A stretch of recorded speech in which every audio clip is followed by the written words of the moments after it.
Good morning, afternoon, evening, everybody. How are we doing? Hope everybody's doing well. I've had quite a long week, but I'm excited to be back here with you guys. I quite enjoy streaming to you folks. Let's see if we can't get into a little bit of mischief again with some Witch on the Holy Night. Take a little bit of a sip of my coffee here. It's getting a bit chilly where I'm at now. Well, chilly relatively speaking. I hope everybody's doing well, keeping warm or keeping cool as your climate demands. And I hope your week has been going well. And I hope that everybody's looking forward to the weekend. Looking forward to a little bit of a break and a little bit of rest. Now, it's been a minute since we played Witch on the Holy Night. Let me bring out... There we go. How's everybody doing? It's been a little bit since we brought out Witch on the Holy Night, but I am I've been itching for it. Plus, I've wanted something to do that was not super intensive because I am a bit beat, as the kids say. But I can certainly do a little bit of Witch on the Holy Night. Let's have a little bit of story time before bedtime, huh? Let's get into it. Ah, that's right.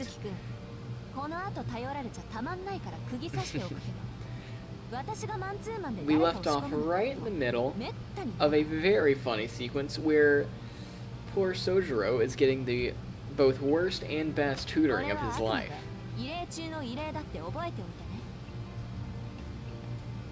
This is what, if you tuned in last time, it's been a minute since we played, but last time I said that this was the sitcom portion of the visual novel, and that's very much the case, and I love it. Alright. She spoke more to convince herself than him, but his expression still darkened. It made one want to hang a sign around his neck that read, "Please take me home," like an abandoned pet. Alko chided herself for being so soft. For some reason, in that... Oh, dear. That is not what we wanted. Alright, let's go back here. There we go. And there we go. For some reason, in that moment, she recalled that it had been raining the day they met each other. Professional stream, by the way. Time passed like the falling grains of an hourglass.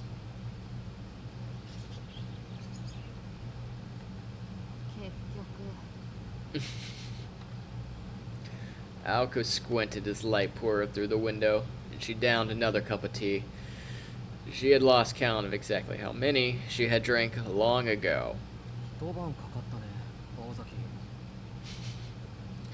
Sojiro picked up on what she left unspoken. Alko had used up all her pep. In staying up all night, but also in shouting at him. He looked pale and uncomfortable, just as he had all night.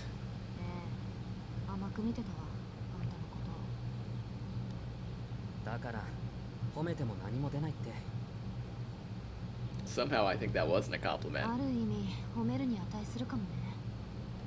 Oh? She was at the end of her rope, but she cannot help the bit of pride that swelled up in her. An actual genuine compliment? His lack of even the most basic comprehension was shocking, even taking into account his upbringing in the wilderness. His ability was that of a middle school student, and that was being generous. Preparing him for exams by teaching him new concepts and ideas was a waste of time. Rote memorization was his only hope of passing. Everything he memorized could collapse like a house of cards afterwards for all she cared, so long as he remembered for his exams. Assuming he had the capacity to be a good student in the first place had been her mistake. It took all night to cover the content for just 4 exams, and she still did not feel confident he could apply what he so earnestly tried to memorize. 真面目なのはいいことだけど、あんた暗記。そこは多めに見てほしい。今まで頭より体で覚えることのが多かったんだ。 Alco let out an exasperated sigh. Naturally, physical prowess mattered more in mountain life than the intellectual kind. But ま still, あいいわ。これで山城からあんたの成績について相談されることもないでしょうし。紅茶もう一杯入れてくれる？ Sojiro stood up and obeyed as Alco stretched her aching back. She had apparently bought the tea bags in bulk, so there were still plenty to use. Smart. 無駄遣いだな、青崎は。 He spoke under his breath so she wouldn't hear. Our boy's learning. It made him somehow happy to see her so tired and unfocused after the grueling all-night lesson she had given him. It did not cross his mind that the excess tea bags, far from being an indulgent purchase, were purchased intentionally to sustain them through the night. A relaxed expression came across Alco's face as she watched him, naive and peaceful as could be. 悪くないけど、せめてリーフティーで入れられるように仕込まなくちゃダメかな。 Seeming to have overheard her not-so-inner monologue, Sojiro made to face her. やっぱり味は違うのかな。違う違う、もう全然。ま、正直私はどうでもいいんだけど、アリスはね、かなりお茶にはうるさいよ。そうだ、宗十郎、アリスとうまくいってる？ The touchy subject.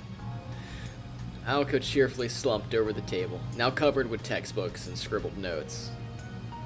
Sojiro watched her with a hint of resentment in his eyes.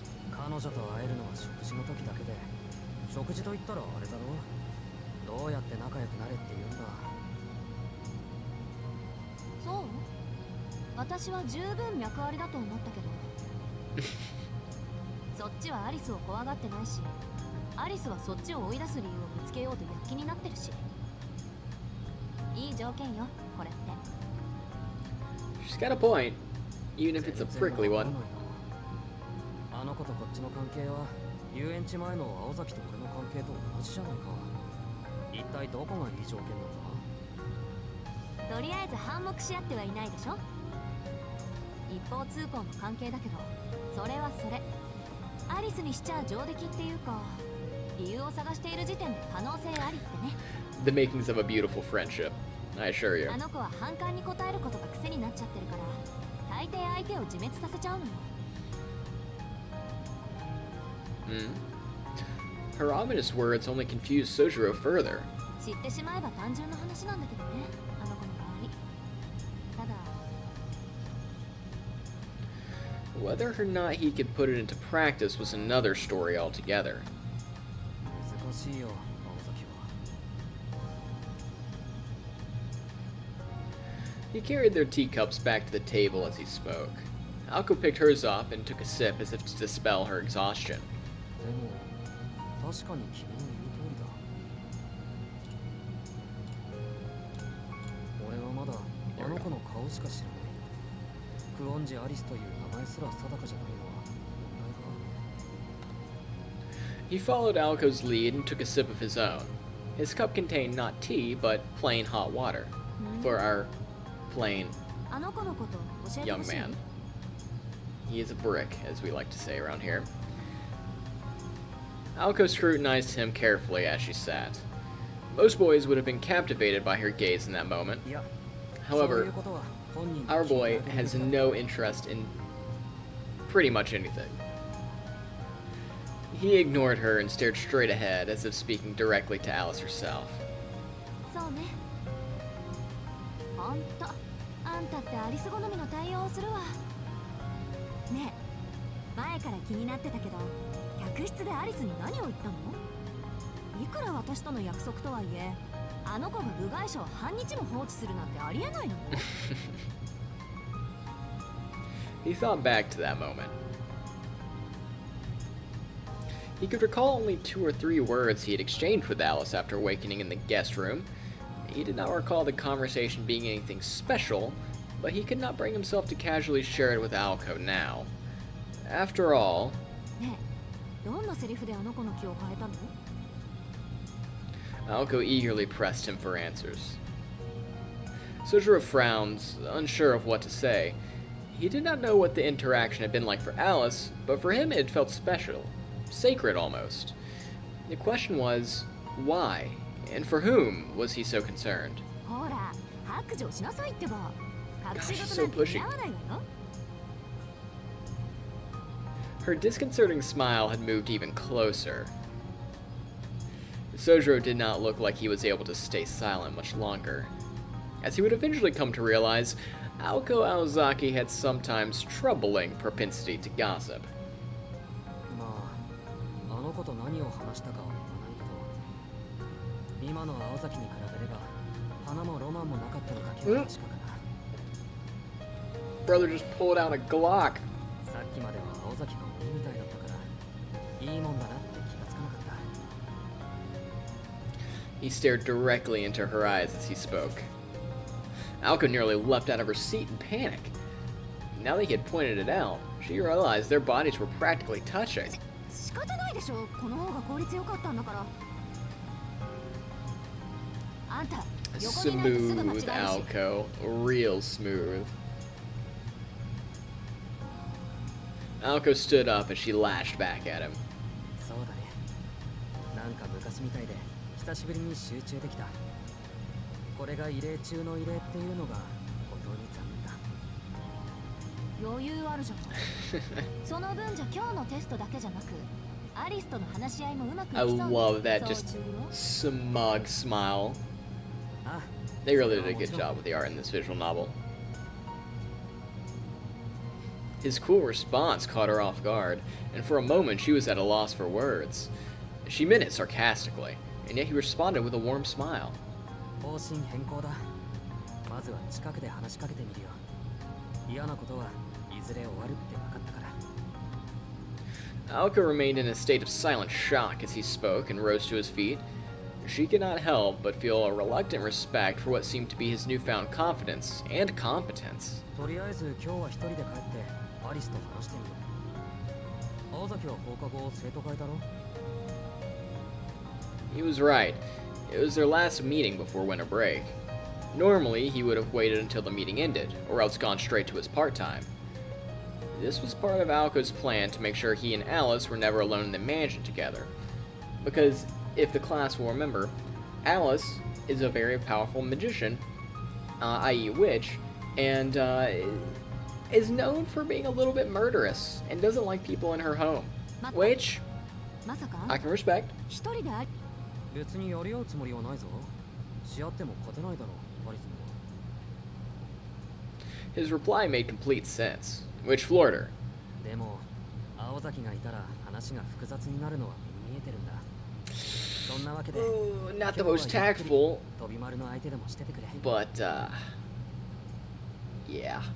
Wouldn't mind if she worked over Tobimaru, though. That dude has serious foot and mouth syndrome. He felt like he was being tested, but nodded nonchalantly nonetheless. Knowing how grave the situation really was, Aoko was not sure how to respond to his apparent lack of concern. The morning light coming through the window marked a stark contrast between the two. Which stood bathed in light, which lurked in darkness. Well, that went without saying. The silence lasted for only a brief moment. Staring at him gravely, she said, そう。なら止めはしないわ。 That was all she had. Her dry tone hid the significance of their pregnant silence, not revealing the slightest sign of discord. なんか怒ってないか、青崎。別に。それで何か考えはあるの？下手な考えは通じないわよ。あの子には。 Sojiro furrowed his brow, deep in thought. He knew it would be hard to get close to her through talk alone. In fact, it felt nearly impossible. 言葉で落ちないやつは Kinomi had been the voice of wisdom and folly for him countless times in the past. Incidentally, Kinomi had been referring to Aoko at the time he'd shared that pearl of wisdom. But Sojiro had the distinct impression that trying to buy Aozaki's kindness with gifts would not end well. Smart man. アリスの死にもわからないじゃないか。考えてみると今の自分と彼女はまるで接点がない。 Sojiro crossed his arms at a loss.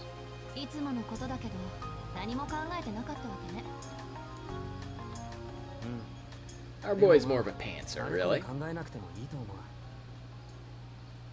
アリスにはあれこれ説明するとか分かってもらおうとかそういうんじゃなくてなんていうか。 He pondered intently as he tried to put his vague thoughts into something concrete. He didn't spend much time in thought. With a nod, he concluded, 要は俺が彼女を好きかどうかってことじゃないか。 he articulated that which is often so hard to say, with surprising clarity and calm. It was certainly a prerequisite for the task he had hoped to achieve. He had no hope of making her appreciate him with words, or with acts of giving with the expectation of reciprocity. Reciprocation. Both of those words work. English. Hard. He simply wished to get to know her better because he liked her. That was his honest, uncontrived intention, and it reflected the purity of his heart. But whether that was in his best interest or not was another story altogether.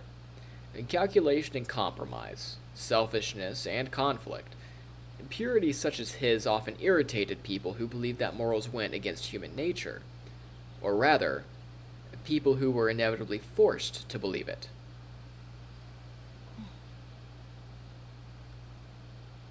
Aoko silently walked away without responding to what Sojiro said. Her long hair swung from side to side as she passed. 大崎 Noting her strangely cold manner, he called out to her. However, she was already opening the door to leave. 下でシャワー浴びてくるからあなたは自分の部屋に戻ってね。 Her words lacked any expressive inflection. In his confusion, all Sojiro could do was いいけ nod. どやっぱり怒ってないか青崎。 Emotion returned to her face as he spoke. Yet it was not the typical irritated look to which he had grown so accustomed. そうね。あんた流に言えば多分私は怒ってる。何に対してのものかはあんまり言いたくないけど。 Poor Sojiro did not even realize that he himself was the reason. She looked at him, and for an instant he witnessed an emotion on her face of which he had never seen the likes before. じゃあね。これが最後になるかもしれないからお別れぐらいは言っておくわ。あなたはアリスを甘く見すぎてる。でもそれが同時にあんたの強みなのよね。私たちには毒にしかならないけれど。 The other side of the wall. The corridor must have been nearly freezing without any central heating, but Aoko seemed perfectly comfortable. An icy home for the Ice Witch. Ice Queen. Suppose she isn't a witch. なんで Wait. 私から出ていくんだ。順番が逆。普通先に出てくるのはそっちじゃない。 Aoko promptly kicked Sojiro out of her room. Once again, the wooden door closed with a slam.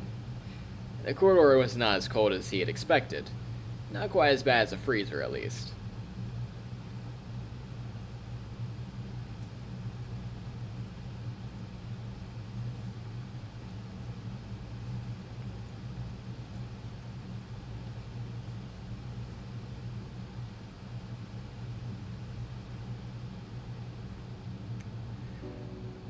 The second day of exams ended, and Sojiro was on his way back to the mansion.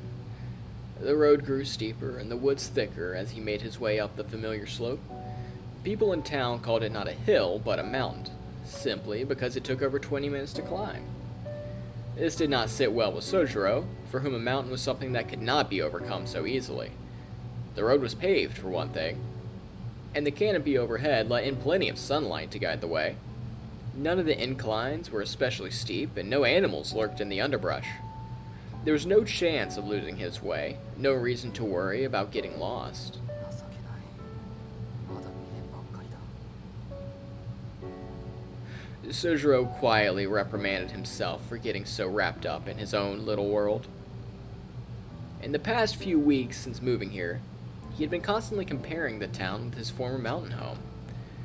Normally, he would not get upset over it, but in recent days, since meeting Alco, as it happened, he had become rather hung up on the differences. The reasons for this eluded him, but he knew that Alco was a force that could not be stopped. This naturally made him want to quicken his own pace. The mansion where they both lived was the antipathy of her lively personality. It stood out like a sore thumb, even in a town like Misaki. Some people said it was haunted. There were no ghosts, per se, but it was inhabited by magicians, so their claims were closer to the truth than they could have possibly known. そういえば幽霊と魔法使いっていうのはどっちが常識外れなんだろう。 Lost in contemplation as he was, the boy failed to notice on his own. No, oh my gosh. Excuse me. The boy failed to notice how his own lack of familiarity with city life played into the equation. In any case, none of his pondering changed what he needed to do now. Tomorrow was the last day of exams. That meant he only had a little longer until Alco stopped taking responsibility for his safety. If possible, today was going to be the day when the mansion's owner accepted his continued residence there. Sojiro slipped between the trees encircling the mansion and walked down the naturally tree-lined avenue that led him to the front door. よし。 Taking a deep breath, he stepped across the threshold. The drawing room was where he expected to find Alice. However, he found himself face to face with a most unexpected scene. A few steps in, he arrived at the large foyer extending from the mansion's entrance. But one thing was clearly out of place. The foyer of the mansion was like a hall in a medieval castle. It was illuminated by the cold winter sun, casting down through the skylight, unaided by artificial light. The wooden tiles smelled of the outdoors. And there was Alice, dressed all in black, huddled against a column so enormous it resembled a sharply cornered tree trunk. The mansion was quite literally supporting her frail body. Like a mother's lullaby or a gently rocking cradle.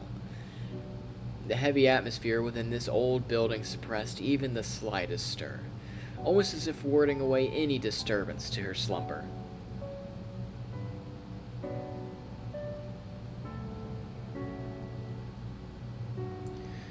There she slept in the shadows of home. Hidden away from outsiders, her sleeping figure was enough to mesmerize anyone who laid eyes on her. Sojiro instinctively looked up at the ceiling out of sheer awkwardness. He wanted to surprise her, but not this way. Her slender frame lay asleep by the fireplace. The scene was as beautiful as a painting, yet hard on his heart at the same time. Her slumber seemed breathless. She was too still, with not even a hint of movement, and yet, slumped against that frigid column under the cold winter sky, happiness appeared to be her blanket. A passerby would not be blamed for thinking she was in that most peaceful state of eternal slumber, death.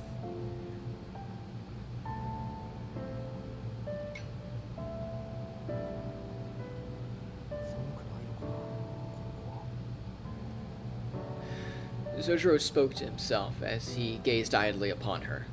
Bringing her a blanket or something warm did not so much as cross the boy's mind.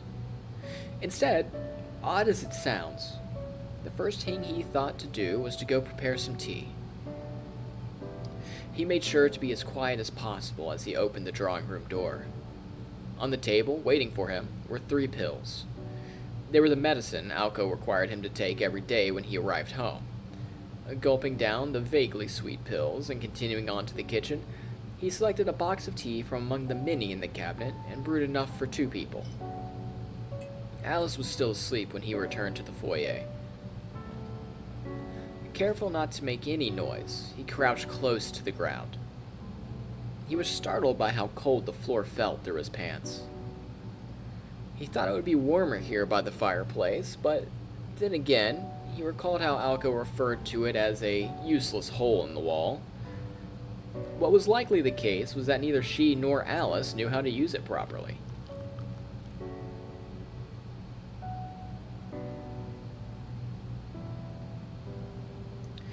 After taking the teacups from the tray and placing one in front of each of them, Sojiro carefully pulled his textbook on classical literature from his satchel. さっき怒ってたからさ He could still see her angry face from the morning. The anger was still as much a mystery as the unusual look he saw briefly come across her face. In any case, one thing was certain. He needed to start studying for tomorrow. Thanks to Aoko's instruction, today's exams went well enough, but tomorrow's would be an even more formidable challenge. After how angry she was this morning, he could not expect her to help him again tonight. そのくせ点数悪いとこあるし別に青崎が怒る筋合いじゃないと Our boy's learning some bad habits about complaining, huh? He complained under his breath as he cracked open his textbook. Apparently, he intended to spend his time in this fashion until Alice finally awoke. The sound of the pages turning was the only audible noise in the grand hall. There was no ticking of clocks or rustling of leaves to disturb her sleep. After a few hours, Sojiro quietly rose to his feet. The light that filled the foyer was beginning to turn from white to red. そろそろバイトの時間か He glanced again at Alice as he stretched his stiff back. She slept in perfect stillness, just as she had this entire time. Sojiro arched his brow in speculation. He had no idea what her normal sleeping schedule was like, so he had no idea as to whether he should wake her. 青崎も帰ってくるだろうしいらぬ世話かな As if reaching the end of a long train of thought, Sojiro gave a quick nod of his head and took his leave of the mansion. Today, work was a shift at the Chinese restaurant in Misaki's shopping district, the Mad Bear.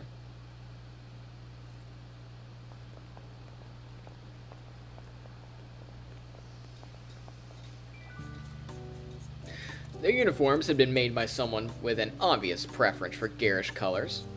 The orange apron was emblazoned with a cartoonish polar bear slashing a walk in two with his powerful claws. Stylish. The design resembled warning signs about wild animals seen in the mountains and stood out in Misaki for its one-of-a-kind originality. This was the Chinese restaurant, the Mad Bear. Aside from its name and logo, the restaurant was a type of cheap, hole-in-the-wall dive that could be found anywhere, which, if you guys are in the know, hole-in-the-wall places like that are the best. It's just how it is. The nastier it looks, the better the food is. It faced competition from the ever-increasing number of chain restaurants, though it had managed to last longer than other dining spots, having received rave reviews on a regular basis. The Mad Bear prioritized the personal touch, focusing on his local clientele, and thus made a point to offer home delivery. It had earned the affectionate moniker QKS, the Quick Killer Stop. Making these deliveries was Sojiro's responsibility for the time being. Places in Misaki within cycling distance fell under his domain. Anything beyond that was handled by a more experienced staff member on the legendary 50cc King Salmon motorbike. But anyway. ヤシロギのダチから聞いたんだけどな When delivery workers were not out on deliveries, they spent their shift bussing tables or washing dishes. The dinner rush was yet to come, and Sojiro and his fellow delivery boys were shooting the breeze while washing dishes in the back. 聞いてるかしずき聞いてるよ木の実 The two were elbow deep in a giant sink as they enthusiastically scrubbed. At least, that was what they pretended to do while they gossiped. 和食のケニアだけじゃねえんだってよ三崎町の大帝都にもメシアンにもその手の注文があったらしいぜそんなに肉が欲しいなら下市に行けばいいのにななんだって生肉だの大物の鮭丸ごとだのを出前させやがるのかどうよこう露骨にヤバそうな話じゃね？ワニとかアザラシでも飼ってるんじゃねえかな、そいつ。他に比べてみると確かに珍しい話だと思う。ところで木の実、ワニってなんだ？ワニはワニだろう。だっせ、実物見たことないのかよ。まあ俺もね。As a proud American, specifically from the southern states, it is incredibly foreign to me that someone does not know what an alligator looks like. I knew what an alligator looked like literally before I could walk. I 100% believe that I knew what an alligator was before I could actually walk.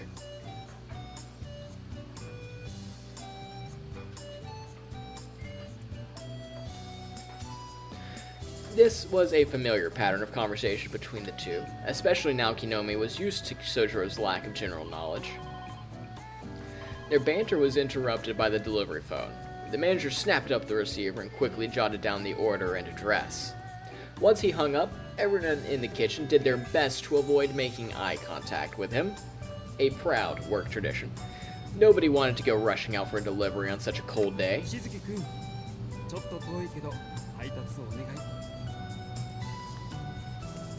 The manager singled Sojiro out for the task, seemingly unfazed by his staff's laziness.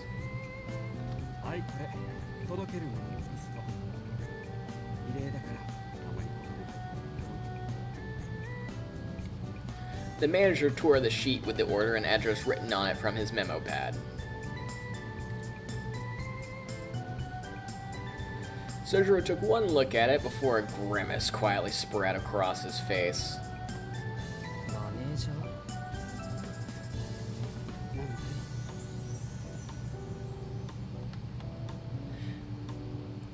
The manager stared right back at him as if he could tell what it was he wanted to say.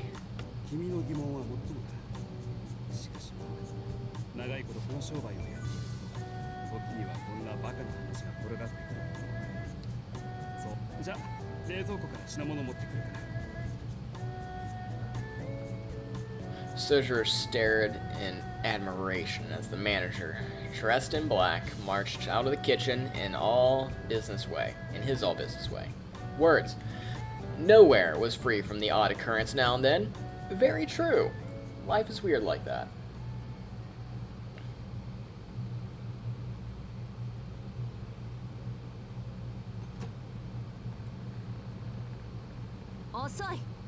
Osoi.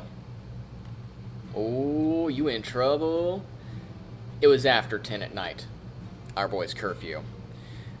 Sojiro had taken a small detour on his way home from work and now faced an outraged Aoko, as expected. Seeing her so visibly irritated made him feel a rush of relief. He did not know why she was angry, but he could tell it was a different type of anger than what he saw earlier that morning.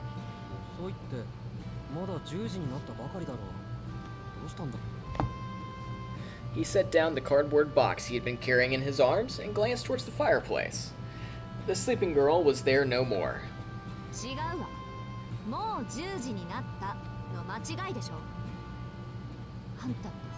Absolute taskmaster around these parts.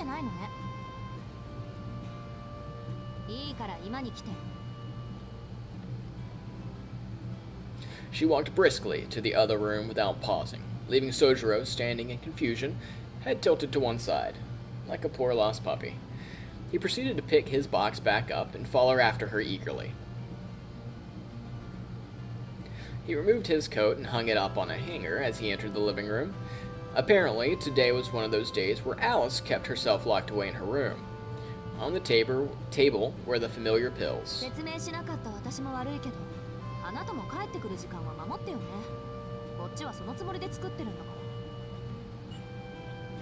Aoko handed him the pills and a glass of water, with an expectant look on her face. Homeboy gets home and is immediately roofied.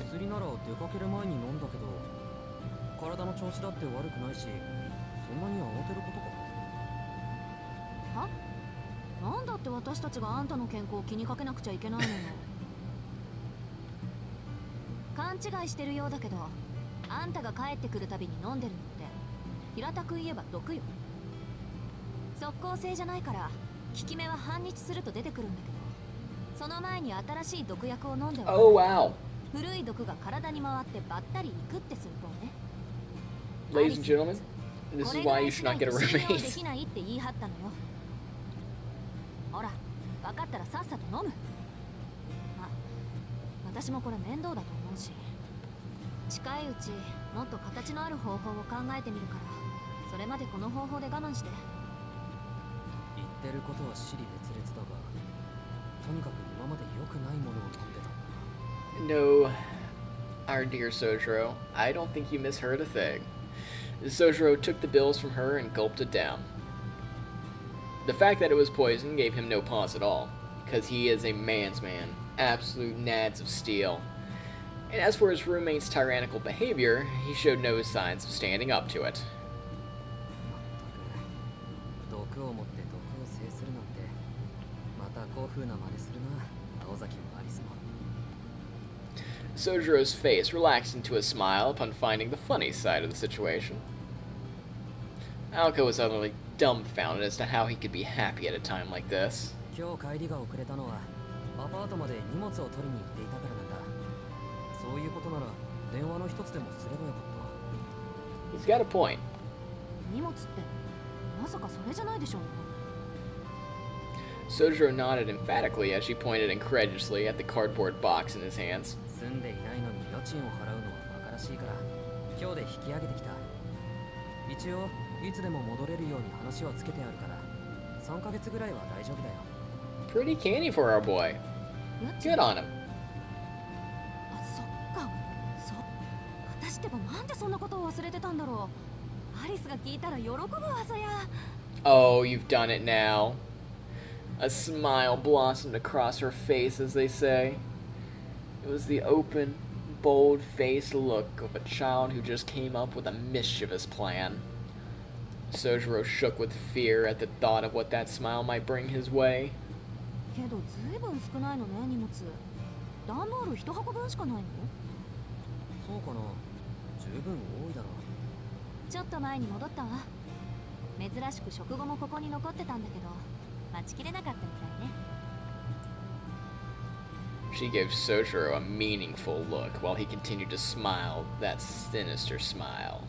待ちきれなかったって何？そりゃあ、アリスが眠ってるのをいいことに、在庫のないポションとブルーキャリコを勝手に使ってくれたどこかの誰かさんにお仕置きするためなんじゃない？ Oh, he used the good stuff. で、あのお茶の葉？そう、私もびっくりしたけどね。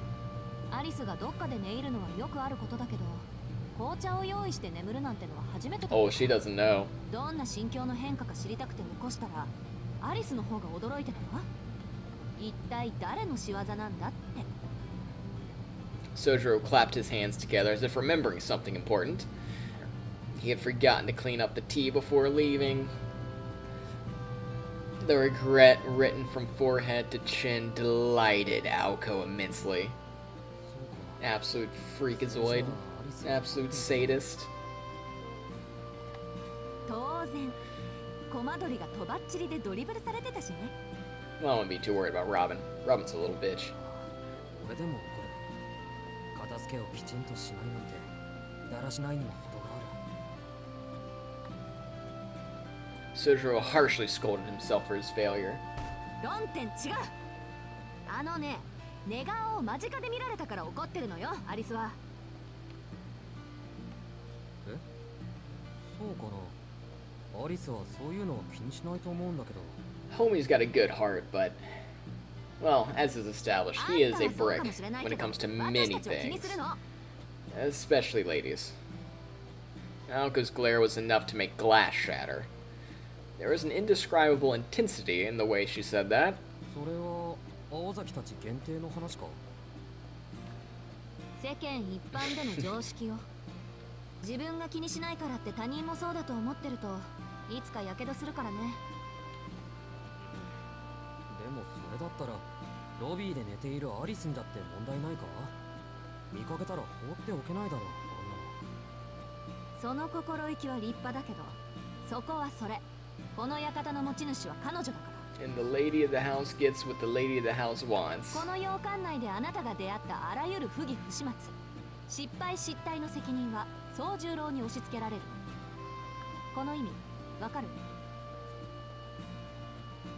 Naoko's question sent Sojiro into a trance of deep thought until finally he uttered, つまりここはアリスの自治領なんだな。 Now you're getting it. はい、よくできました。正確には私とアリスのだけどね。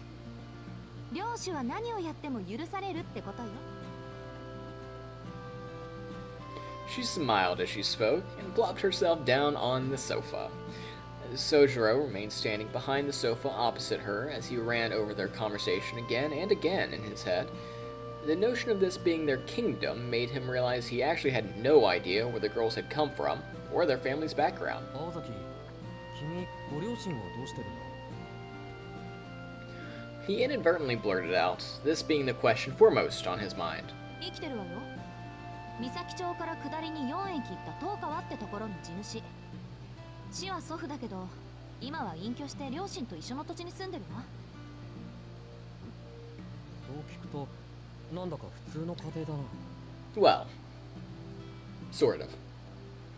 Sojiro had imagined something more outrageous for a family of 両 magicians. 親はね、父さんにはあんまり魔術回路は作られなかったみたいだから、その分私には2世代分の潜在能力があるって祖父は言ってるけど、どうだろう。宗十郎の期待してるような一族はどっちかっていうとアリスの方よ。 Aoko offered nothing more, as if to suggest that that was as far as she was willing to reveal for now.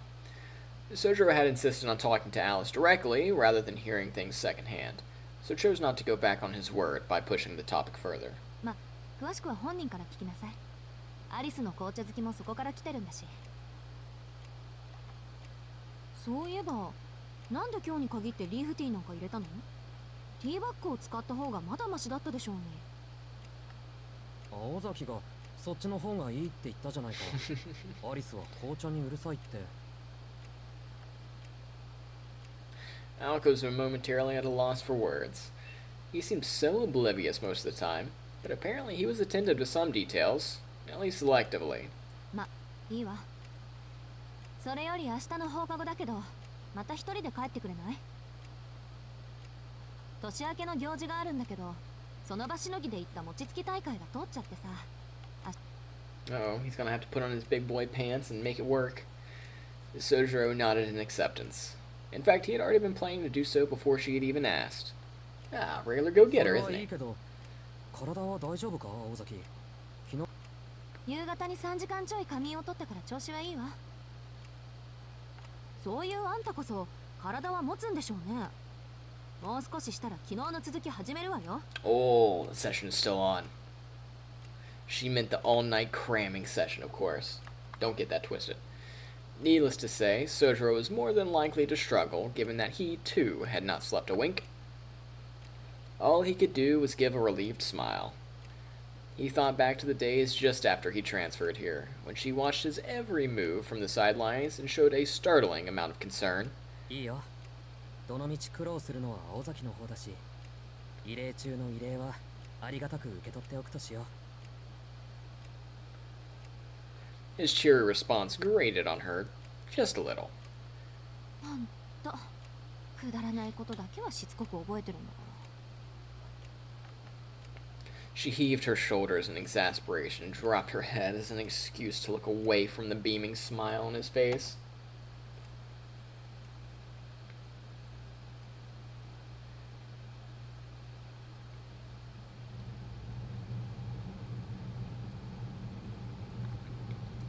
And that, ladies and gents, is I think where we are going to call it for today.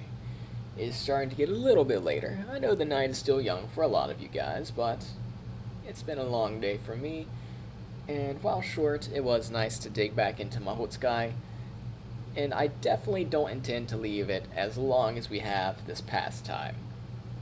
So I will see you guys soon, and I hope you guys have a good rest of your Thursday evening, and I hope you guys have a great Friday. Guys, it's almost the weekend. We can make it. Peace, guys.